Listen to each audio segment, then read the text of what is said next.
우리가 종교에서 흔히 근본주의라는 좀 그 흐름을 말하는데요. 근본주의 하면 모든 걸 그냥 글자 그대로 그냥 있는 그대로 믿는 사람들을 말합니다. 뭐 우리가 그런 사람들을 보면 좀 답답해서 그렇지 뭐 그래도 제대로 믿으려고 애쓰는 사람 그렇게 평가하는 경우가 많은데요. 실제로 그럴까요? 실제로 그렇지 않습니다. 그냥 그들은 그야말로 그 글자 그대로 믿는 것으로 인해서 그들의 종교 생활이 경건해진다면 그거 탓할 리 없죠. 종교라고 하는 것은 절대적인 신뢰의 바탕 위에 있는 것인데 뭐 성경 말씀을 혹은 뭐 무슬림의 코란이라고 하죠. 코란을 글자 그대로 믿는다는 것 자체가 어떻게 보면 탓할 일은 아니지 않은가라고 생각하기 쉽지만 바로 그것이 탓할 일이라는 것을 우리는 생각해 봐야 됩니다. 우리가 흔히 근본주의라고 하는 것을 오른쪽에 넣고 근본주의가 아닌 것을 왼쪽으로 넣는다면 아마도 제일 오른쪽에는 이슬람이 있을 겁니다. 코란의 말씀은 절대적이기 때문이다. 특히 코란은요, 우리 기독교와 달리 기독교는 뭐 세계 믿는 모든 언어권에서 다 성경이 번역되어 있지 않습니까? 그러나 코란은요, 타프시르라고 해서 번역된 코란은 사실은 코란으로서의 절대 권위를 갖지 못합니다. 그만큼 코란은 어떤 문자 그대로를 굉장히 강조하는 종교입니다. 그러니까 우리 한국말로도 코란이 번역되어 있는데요. 그냥 것은 번역된 한국어 코란, 타프시르일 뿐이지 코란이라고 부르지는 않습니다. 이렇게 제일 오른쪽에 이슬람이 있다면 제일 왼쪽에는 아마도 불교가 있을 겁니다. 우리 흔히 선불교에서는 불림 문자, 즉 진리는 문자 위에 서 있지 않다. 그러니까 이 기독교 계통이나 이슬람 계통은 굉장히 문자를 강조하는데요. 불교에서는 문자를 강조하지 않고 오히려 진리는 불림 문자 위에 서 있지 않다라고 말합니다. 이렇게 모든 종교는 다 자기만의 독특한 특징을 가지고 있습니다. 그럼 다시 제가 처음으로 드린 말씀으로 돌아가서 근본주의 할 때 그럼 그들은 좀 앞이 답답해서 그렇지 꽉 막혀서 그렇지 글자 그대로 믿는 정말 신실한 사람들인가 말씀드렸듯이 그렇지 않다는 것이 모든 사람들의 생각입니다. 우리가 무슬림 하면 제가 특별히 무슬림 얘기를 해서 특정 종교를 폄하하는 것이 아니라 어떤 근본주의가 가진 문제점, 그건 우리 기독교권의 근본주의자들도 마찬가지고요. 그것을 말씀드리기 위해서 이 얘기를 하는 겁니다. 우리가 무슬림 하면 제일 떠오르는 게 바로 술에 대한 엄격한 금지지요. 그래서 중동 지역에 파견 나가 있는 예전에 근로자들이나 지상사 직원들도 굉장히 술을 못 먹어서 얘기 들어가 다들 먹긴 먹더라고요. 근데 굉장히 고통받았다는 그런 이야기들을 전설처럼 많이 들었는데 어쨌든 무슬림 하면 술에 대해서 굉장히 엄격합니다. 그럼 정말 무슬림 지도자들, 칼리프 이런 사람들은 술을 먹지 않았을까? 그렇지 않습니다. 참 책 제목도 술에 취한 세계사라는 책이 있는데 우리말로도 번역이 되어 있습니다. 그 책에 보면 이 무슬림의 최고 지도자들도 술을 먹었다는 겁니다. 몰래. 근데 어떻게 먹었느냐? 코란에서 먹지 말라는 음식이 아닌 먹어도 된다는 음식으로 빚은, 즉 인삼이나 인삼주가 되겠죠. 쌀, 막걸리가 되겠죠. 인삼이나 쌀로 빚은 술은 자기들이 몰래 먹었다는 겁니다. 그러면서 자기들 스스로 이제 합리화를 시키는 거죠. 이거는 코란에서 반대한 식물로 재료로 만든 술이 아니니까 먹어도 돼. 이런 식으로 하면서 근본주의 종교 같지만 실제로는 피해가는 그 길을 다 만들어 놨다라고 하는 것입니다. 어디 거기만 그렇겠습니까? 우리 기독교 근본주의자들도 더하죠. 그들이 어딜 말씀 그대로 믿는 사람들이겠습니까? 그들의 말씀 그대로에는 늘 혐오와 저주와 폭력이 담겨져 있습니다. 미국의 트럼프를 대통령을 지지하는 그런 근본주의자들 그룹도 마찬가지고요. 얼마 전에 고위직에서 그만둔 그 볼턴이라는 양반도 굉장히 유명한 기독교 근본주의자지 않습니까? 근데 그 사람이 하는 일은 매일 전쟁하자는 얘기밖에 없습니다. 그들이 과연 하나님의 말씀을 있는 그대로 믿는 사람들일까요? 그렇지 않습니다. 말로는 그렇게 하지만 실제로 그들은 하나님의 말씀을 믿지 않는 사람들입니다. 그래서 우리가 근본주의라고 하는 것들을 경계해야 되는 것입니다. 오늘 이 세상은 얼마나 다양합니까? 이 다양한 세상에서 바로 2000년보다 훨씬 전에 쓰여진 하나님의 말씀을 글자 그대로 믿고 봐! 성경에 이렇게 써 있잖아! 라고 주장한다면 그건 하나님의 말씀을 믿는 사람들이 아니에요. 우리 성경에도 곳곳에 있잖아요. 하나님의 말씀은 살아있는 말씀이라고 그러잖아요. 살아있는 거죠. 골동품 말씀이 아니죠. 그럼 오늘 그 말씀이 오늘의 현실에서 어떻게 적용되는가, 어떻게 새롭게 해석되는가를 연구하고 그대로 실천하면서 믿는 사람들이 제대로 믿는 사람들이지, 그 작고 그대로, 글자 그대로 믿는 사람들은 전혀 그렇지 않다라고 하는 것이죠. 오늘 우리 사회도 모든 현대 사회는 아주 다양화되어 있습니다. 예전에 진리이던 것이 오늘날에 거짓으로 판명되고, 예전에 황당하다라고 생각되는 것들이 오늘날에 또 진리로 판명되는 그러한 세상에 우리는 살고 있는데, 이러한 세상 속에 살면서 어떻게 2000년보다 훨씬 전에 쓰여진 그 성경의 글자 그대로 믿는 사람들을 우리가 신앙 좋은 사람, 신실한 사람, 이렇게 말할 수가 있겠습니까?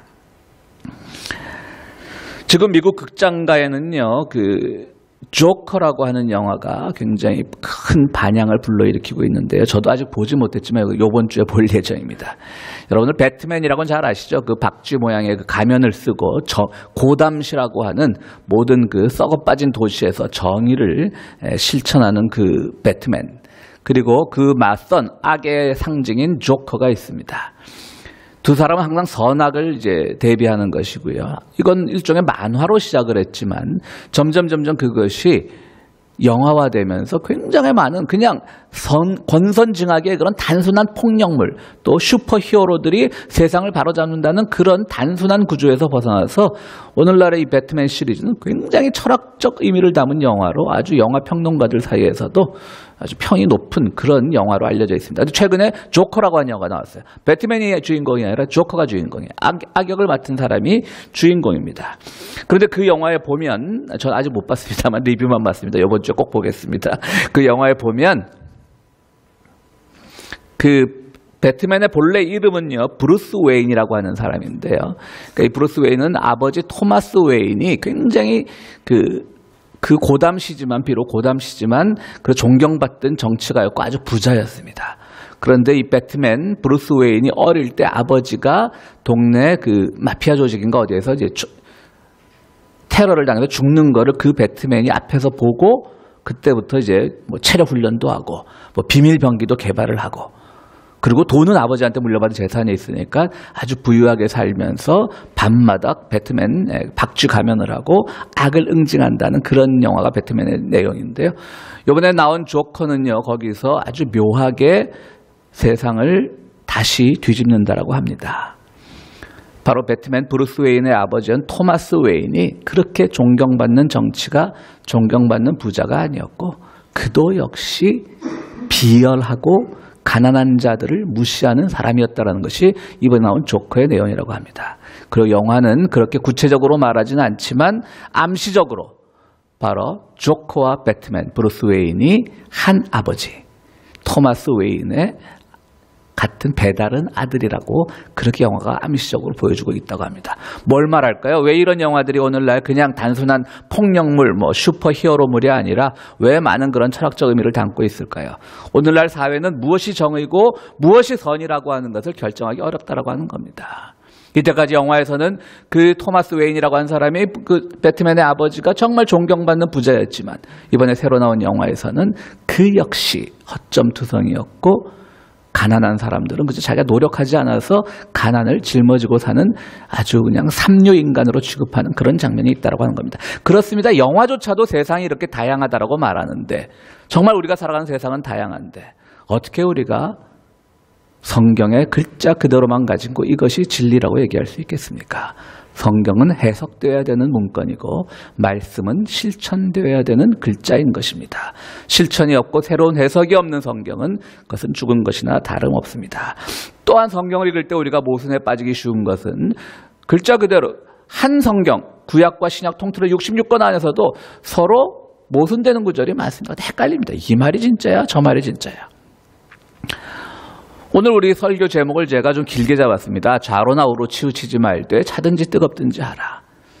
성경 신명기, 오늘 우리 구원의 말씀 신명기에 보면 하나님은 이렇게 모세를 통해서 명령하십니다. 좌로나 우로나 치우치지 마라. 굉장히 좋은 말 같죠.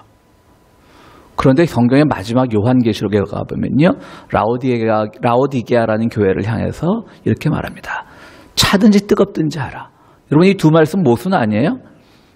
좌로나 우로나 치우치지 말라라고 하는 거 그냥 그냥 중간만 잘 가면 돼 이렇게 우리가 받아들일 수 있고요. 근데 요한계시록 마지막에 가서는 미지근하지 마. 좌로나 우로나 치우치지 말라고 미지근하다는 말일 수도 있잖아요. 근데 미지근하지 마. 한쪽을 택해 이거 말합니다. 찰렘 차갑고 뜨거울렘 뜨겁고 이렇게 말하고 있는 겁니다. 두 말 모순이죠 분명히. 그런데 이 모순이 목회자들의 설교를 통해서 어떨 때는 자기 유리할 때는 중용을 잘 지켜야 된다. 그렇게 얘기하고 또 어떨 때 가서는 뜨겁게 믿어야 된다. 뭐 그런 식으로 강조되고 있는 것입니다. 과연 이 두 모순을 어떻게 해결을 할까? 저는 이렇게 생각을 해봤습니다. 모세 인도하에 사람들이 광야를 걸어갈 때 모세는 그 백성들을 향해서 하나님의 말씀을 전합니다. 좌로나 우로나 치우치지 마라. 어떤 의미가 있을까요? 첫 번째는 지리적 의미가 있습니다. 실제로 발로 가나안 땅을 가야지 왼쪽 보니까 이쪽 부족이 잘 사는 것 같고 오른쪽 보면 이쪽 부족이 잘 사는 것 같고 딱 앞만 보고 가라는 그런 의미인 거죠. 이쪽 부족 저쪽에 치우치지 말라는 것이죠. 또 한 가지 의미는 그 어떤 생각에 있어서 어떤 편견을 미리 가지지 말라고 하는 겁니다. 그건 오늘 살아가는 우리들에게도 매우 중요한 말씀입니다. 오늘 우리는 살아가면서 어떤 행위의 결과를 보고 우리는 그것이 잘했냐 못했냐 옳냐 그러냐만을 따져야 되는데 이거 누가 했어? 그거 한 사람의 학벌이 어떻게 돼? 그거 한 사람의 고향이 어떻게 돼? 그걸 먼저 따집니다. 그거 한 사람의 나이가 어떻게 돼? 특히 우리는 나이 많이 따지잖아요. 미국에선 그렇지 않지만 한국에서 접촉사고 나면 뭘로 경찰서를 갑니까? 사고의 원인은 오간데 없어집니다. 두 사람이 경찰서에 끌려가서 이룹니다. 이 사람이 나한테 먼저 반말했잖아. 그러니까 사고를 하다 보면 좀 거칠어지면 그 다음은 사고의 원인을 따지지 않고 반말이 시작되면 너 몇 살이야? 라고 나옵니다. 사고의 원인은 규명하지 않습니다.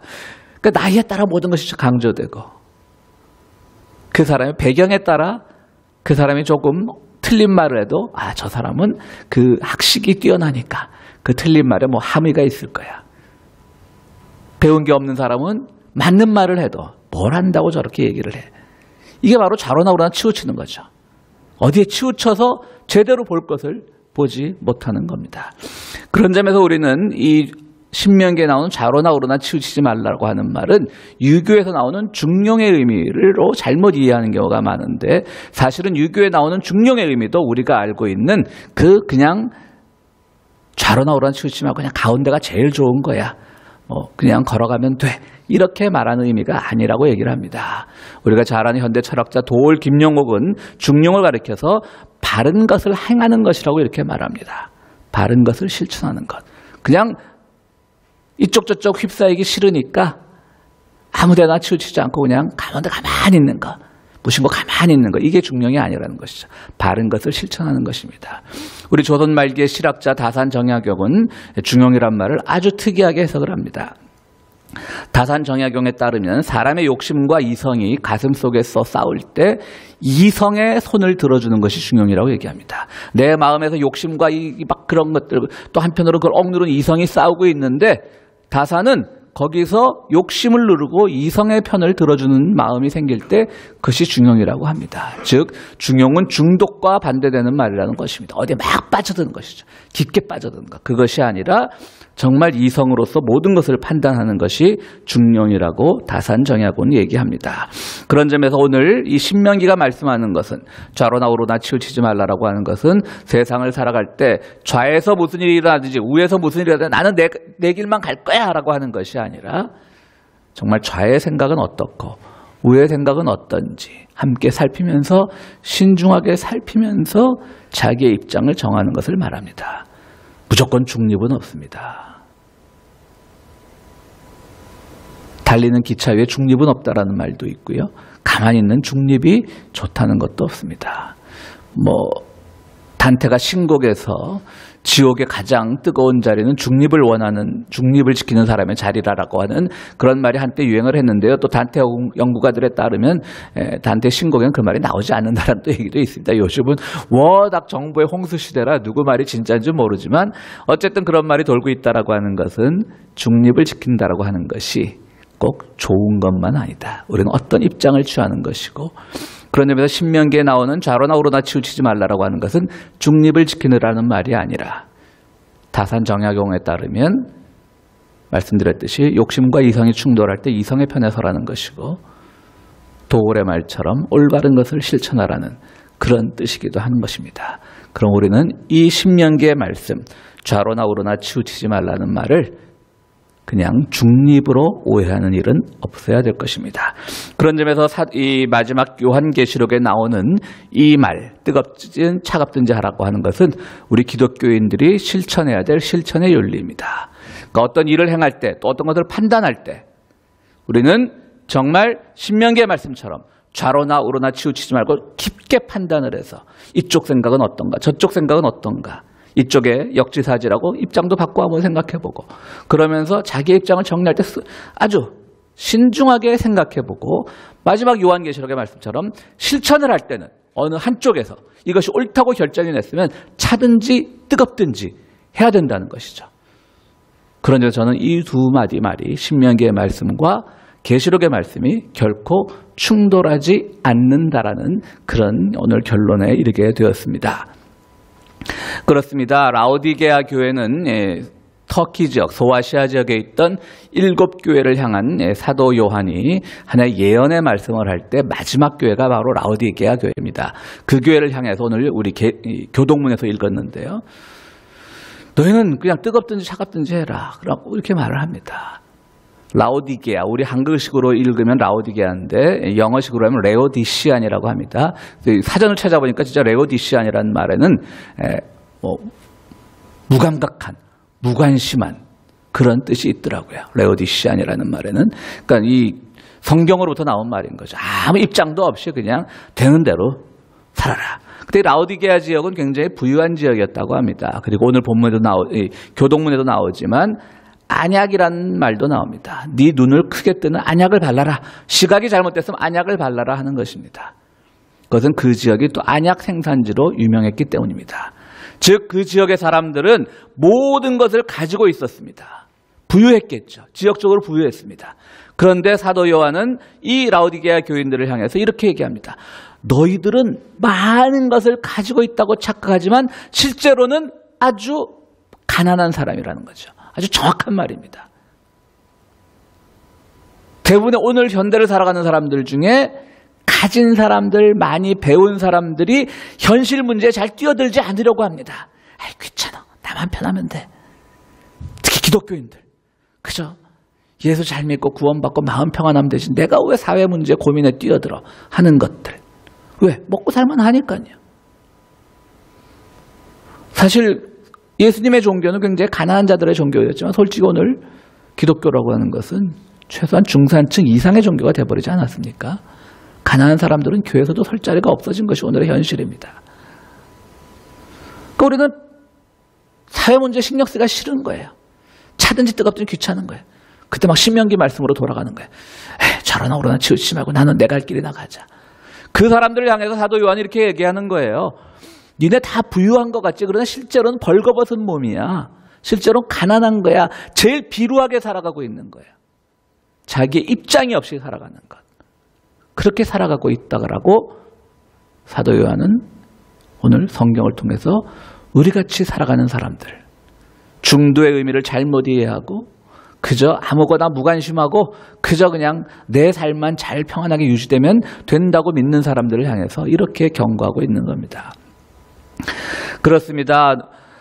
너는 이제 흰 옷을 입어라. 모든 것을 이제 색색 옷을 입으면 자기가 감추어질 수 있으니까. 그러나 흰 옷을 입고 이제 모든 것에서 너 자신을 한번 던져보라고 얘기합니다. 안약을 눈에 넣어서 새롭게 세상을 보는 너희 지역에 안약을 생산해서 많은 돈을 벌고 있지만 실제로 너희는 눈먼 사람들이나 다름없다라고 하는 겁니다. 세상을 새로 보는 시각을 가지라고 하는 겁니다. 이게 주님의 말씀인 겁니다. 우리 예수님의 삶으로 돌아가 보십시오. 예수님은 굉장히 중립적인 분이었을까요? 아닙니다. 예수님은 모든 사람을 사랑하고 모든 사람을 이해하려고 했지만 중립적인 분은 아니었습니다. 그렇지만 그 중립에 이르기까지 예수님은 많은 고민을 하셨습니다. 심지어는 마태복음 5장 22절에는 그렇게 비난하시던 바리새파를 향해서 뭐라고 말씀하시냐면 너희 의가, 그러니까 예수님을 따르는 그 공동체의 의가 바리새파보다도 낫지 않으면 너희는 천국에 가지 못할 것이라고 그랬어요. 어느 한쪽에서 굉장히 바리새파 보고 뭐 독사의 자식들아 이렇게 비난하시면서도 바리새파가 살아가는 그 모습에서 좋은 것이 있을 때는 그들의 의보다 우리 기독교 공동체의 의가 더 뛰어나야 된다라고 말씀을 하시는 거예요. 모든 걸 객관적으로 보실 수 있었어요.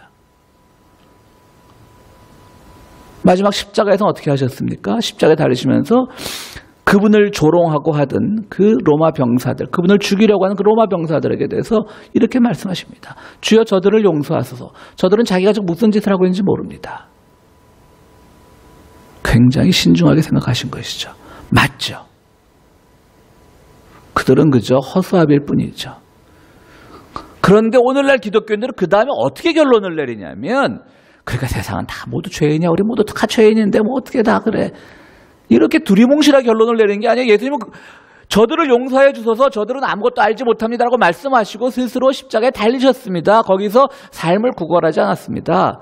그분은 뜨겁게 그분의 고난을 감수하셨습니다. 그러나 그 뜨겁게 감수하기까지 그분은 가능하면 그들을 이해하려고 하였고 가능하면 그들의 잘못이 그들만의 것이 아님을 애써 살펴보려고 하셨던 겁니다. 그게 주님의 진실한 마음입니다. 오늘 우리는 차든지 뜨겁든지와 좌로나 우로나 치우치지 말든지가 혹시 바뀌지 않았습니까? 이상한 열정에는 마구 뜨거운 종교적 열심을 내면서 정말 우리가 신경을 써야 될 사회 문제나 정의의 문제나 평화의 문제에 대해서는 나는 몰라. 완전히 바뀐 거예요. 주님은 그렇지 않으셨어요. 그것을 결정하기까지 모두 신중하는 과정에서는 정말 좌로도 우도 다 보고 또 치우치지 말고 옳은 결정 속에서 판단하시고 나서 실천적으로 갈 때는 뜨겁게 그분의 몸을 던지신 분인데 우리는 정말 말씀드렸듯이 이상한 종교적 열정에는 막 뜨거우면서 실제로 뜨거워야 될 때, 실제로 냉철하게 차가워야 될 때는 두리뭉실 좋은 게 좋은 거야. 중도가 좋은 거야. 중령이 좋은 거야. 이러고 넘어가는 그 오늘 교회의 현실을 보면서 우리는 뭐가 되어도 한참 잘못되었다라는 생각을 합니다. 우리 뭐 특정 정치인을 얘기해서 좀 그렇지만 고 김대중 대통령은 아주 이 말을 멋있게 풀었었습니다. 서생적 문제의식과 상인적 감각을 가져라. 그러니까 서생적, 글이나 보는 그 사람들처럼 맨날 뭐 논어가 어떻고 맹자가 어떻고 중령이 어떻고 대학이 어떻고 맨날 그 고민하는 그 문제의식을 가져야 돼요. 그래서 이 경우 내가 뭐 어떻게 판단해야 될까? 그것이 성경이 주는 진리예요.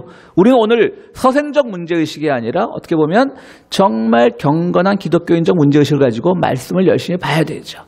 그러나 실천에 가서는 실천적 감각을 가지고 우리가 뜨겁든지 차갑든지 성경에 나오는 하찮은 문제에 대해서 괜히 열을 올릴 것이 아니라 괜히 뜨거울 것이 아니라 바로 거기서 오늘 우리의 입장을 정해야 되는 것입니다. 오늘 신명기는 마지막에서 우리들에게 이렇게 얘기합니다.